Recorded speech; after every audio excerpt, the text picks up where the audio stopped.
булингот е почесто во основно образование, за разлика од албанската и од другите етнички заедници кои што кажаат дека булингот повеќе е во средно училиште. Друго нешто по однос на конкретнава тема што денеска ќе обработуваме е исто и различниот став помеѓу наставниците и учениците. Ако учениците и од сите етнички заедници потврдија дека врсничкото насилство е во основа на социјалните мрежи, не толку во училиштата, наставниците пак, посебно од македонската и од останатите етнички заедници, кажа дека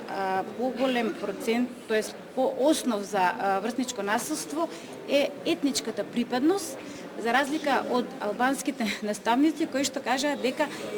нема дискриминација или врсничко насилство врз основа на етничка припадност. Социјалниот статус, етничката припадност,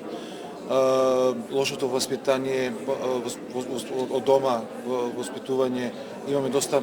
за жал, по однос на новите технологии, социјални мрежи, и тоа многу допринесува до врсничко насилство, посебно TikTok, која е социјална мрежа, една од полошите која за жал влие негативно на кај децата.